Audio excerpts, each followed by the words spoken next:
Existe um universo inteiro pulsando bem aqui, ao nosso redor, só que completamente invisível a olho nu.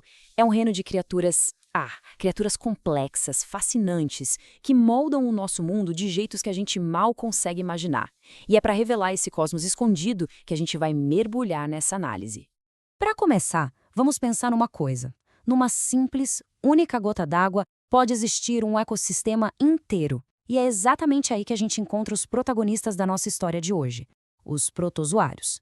Vamos então descobrir quem são eles. Ok, vamos lá. Para a gente entender o impacto que eles têm, primeiro a gente precisa saber o que exatamente é um protozoário. Pode pensar neles como alguns dos arquitetos mais antigos e fundamentais da vida aqui na Terra. Então, a ideia central é esta. Cada protozoário é uma única célula. Mas olha, não é uma célula qualquer. É uma célula eucarionte, o que significa que ela tem um núcleo todo organizadinho, bem parecido com as nossas células. E, ao contrário das plantas, eles não produzem a própria comida, não. Eles caçam. Eles precisam ingerir outros organismos para obter energia. São basicamente os predadores do mundo microscópico. E a capacidade de adaptação deles é impressionante.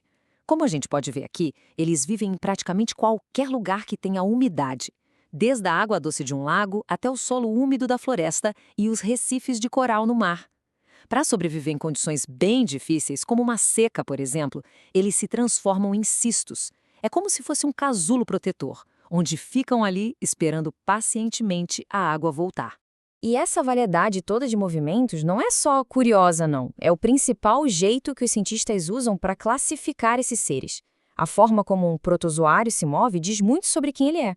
Vamos dar uma olhada em como isso funciona.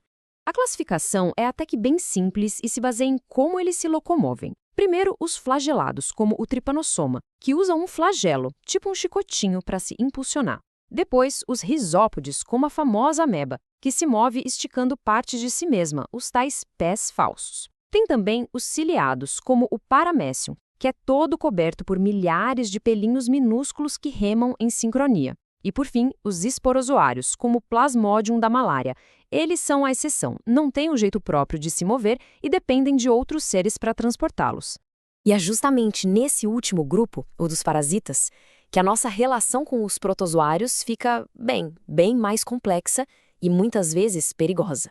Muitas das doenças que mais impactaram a história da humanidade são causadas por eles.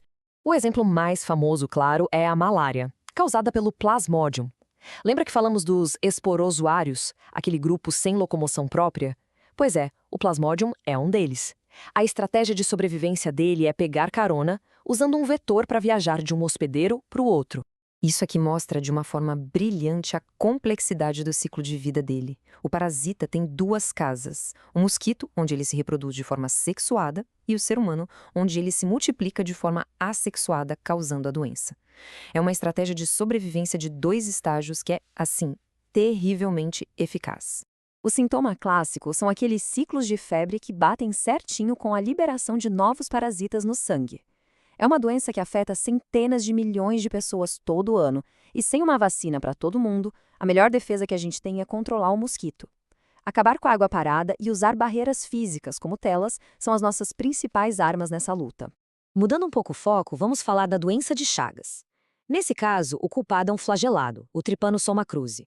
O transmissor é um inseto que a gente conhece popularmente como barbeiro, que, igualzinho ao mosquito da malária, serve como uma ponte entre o parasita e o hospedeiro humano. Esse ciclo é engenhoso e ao mesmo tempo assustador. Tudo começa quando o barbeiro contaminado pica uma pessoa e logo em seguida defeca perto da picada. A pessoa coça o lugar e, sem perceber, acaba colocando o parasita para dentro do corpo. Lá dentro, o tripanossoma se multiplica nas células e depois se espalha pela corrente sanguínea. O ciclo se fecha quando um barbeiro que estava saudável pica essa pessoa agora infectada e ingere o parasita. Aí dentro do inseto, o parasita se reproduz de novo e fica pronto para infectar a próxima vítima, completando a jornada. E para fechar essa parte, temos a disenteria amebiana, causada por um risópode. Diferente das outras duas doenças, a transmissão aqui é fecal-oral. Ou seja, a causa é a ingestão de cistos por meio de água ou comida contaminada. E isso só reforça uma verdade universal: saneamento básico e higiene são absolutamente cruciais para a prevenção. Mas olha, seria um grande erro enxergar os protozoários só como vilões. essa é só uma parte bem pequena da história. A grande maioria deles, na verdade, tem um papel vital para o nosso planeta. Um trabalho invisível, mas assim, absolutamente essencial. E essa frase resume perfeitamente a importância deles. Sem os protozoários, a saúde do solo entraria em colapso. Eles são como engenheiros ocultos dos ecossistemas, garantindo que o solo que produz a nossa comida seja fértil e cheio de vida. Eles são os verdadeiros zeladores da natureza. No solo, funcionam como pastores, controlando as populações de bactérias e liberando nutrientes que são vitais para as plantas. O que significa que eles estão diretamente ligados à comida que chega no nosso prato. Na água, eles agem como filtros vivos, purificando rios e lagos. E até as espécies parasitas têm seu valor, porque ao estudá-las, a gente impulsiona a ciência médica na corrida por novos tratamentos e, quem sabe, curas. Então, no fim das contas, o que eles são? Predadores microscópicos que causam doenças devastadoras ou parceiros essenciais que mantêm o equilíbrio do nosso planeta? A verdade, como a gente viu, é que eles são as duas coisas. Um reino invisível de dualidade, cuja relação complexa conosco continua dia após dia a moldar o nosso mundo.